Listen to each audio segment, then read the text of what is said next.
Okay, hello guys. Welcome. I hope you're doing fine.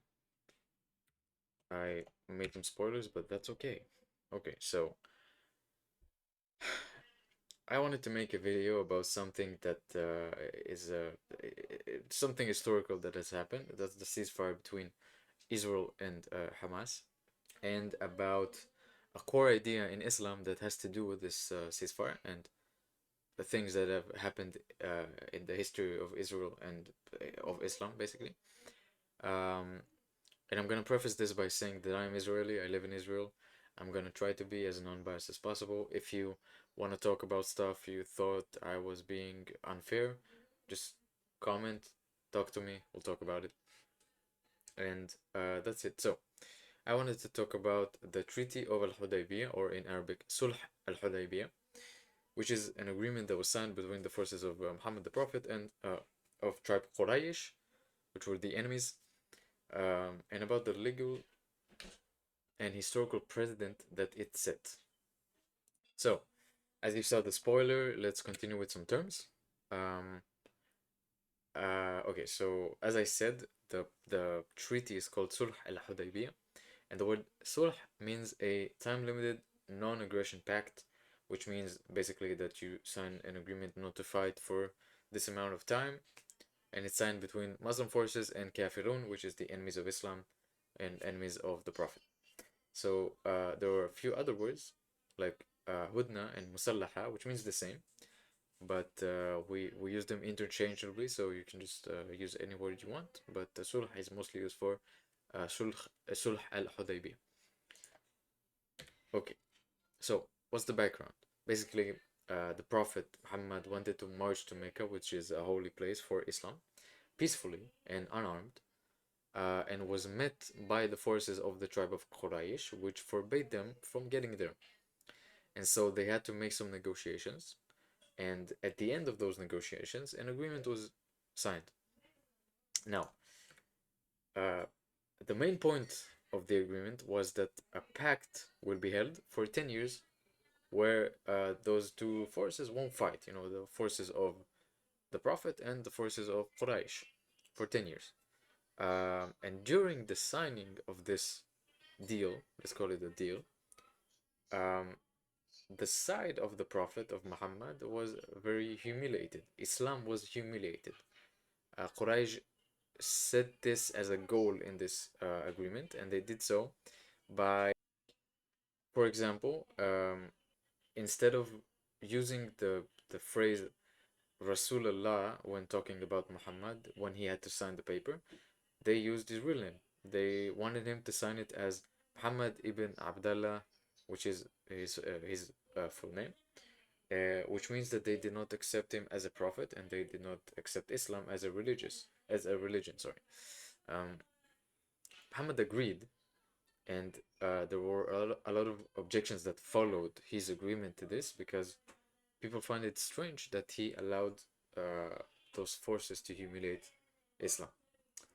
So the consequences of this, first, he had a lot of objections. It was so shocking that even his biggest followers, like um, Umar ibn al-Khattab, which will eventually replace him as the second Caliph in the Caliphate, um, it, he even said that it shook him to his core. But after a while, Muhammad explains that he cannot be mistaken, and so his whole point is not relevant because Muhammad is the prophet of God. He listens to God, and so he has a trait called Ma'asum. A person that is Ma'asum cannot make a mistake, and so this wasn't a mistake. That's the point.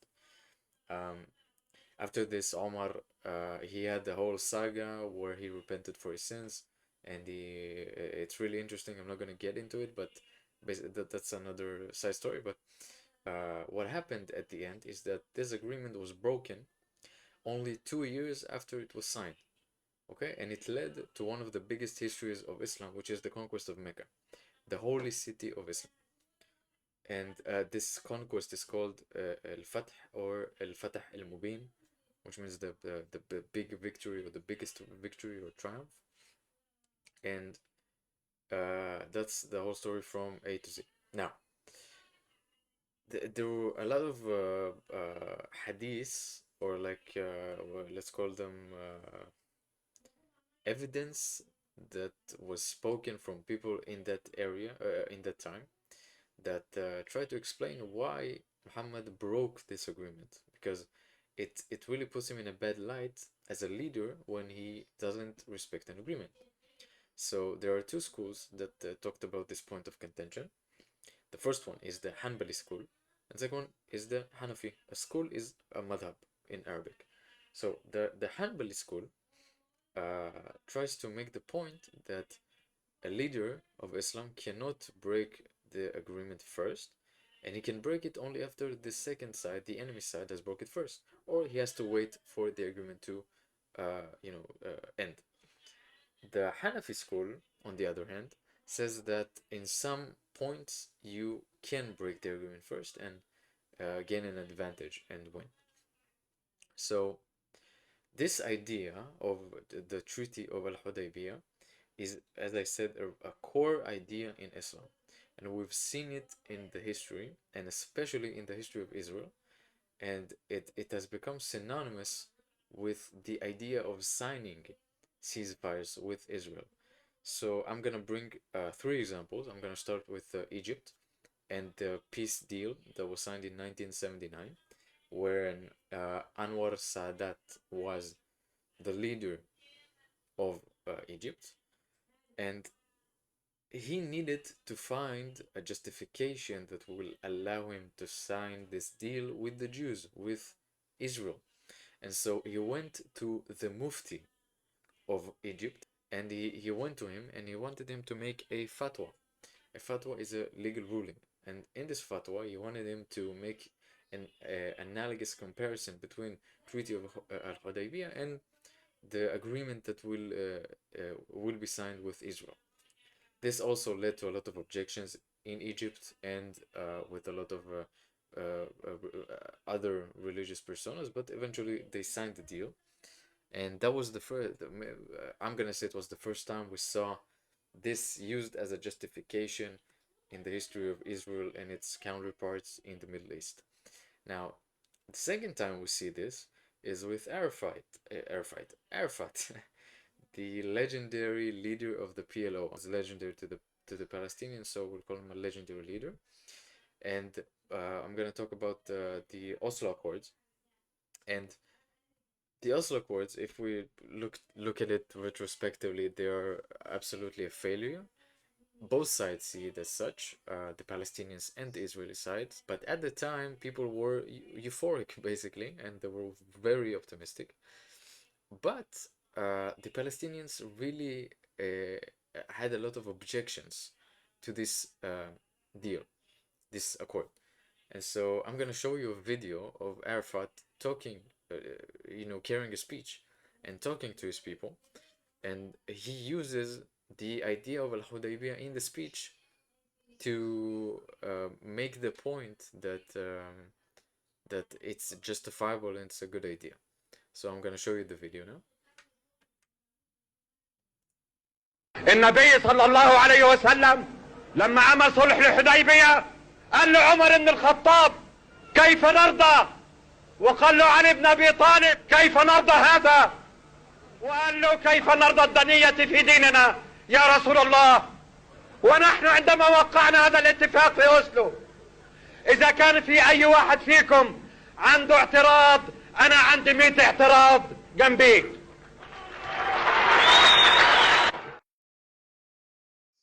Okay, so basically he says that like Muhammad had objections with the Treaty of Al-Hudaybiyyah, but eventually signed it.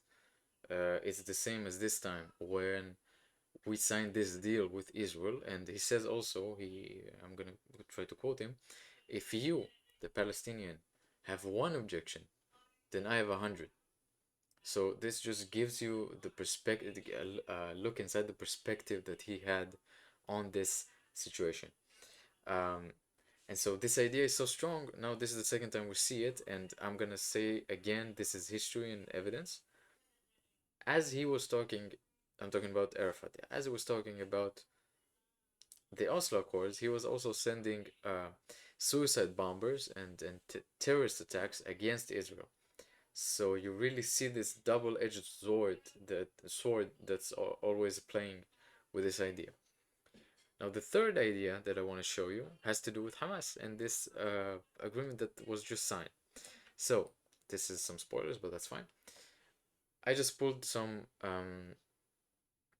posts from Facebook and some news sites that talk about how people felt about this ceasefire and how it connects to Al-Hudaybbiya. I'm not gonna read everything. Feel free to translate it if you want. I'm just gonna read a few lines. So this first one is from Facebook and it's from October 12th. 4 days, sorry, 3 days after the ceasefire was signed. So سنتين ونحن نتحدث عن الصلح والهدنة ونذكرهم بأحداث صلح الحديبية فكأنه يصفوننا بالجبناء والمخذلين. Basically means it's 2 years that we're trying to talk about agreements and pacts and that remind us of Sulh al-Hudaybiyah, meaning with Israel, but they call us cowards. They, you know, Palestinians or the news sites or whatever.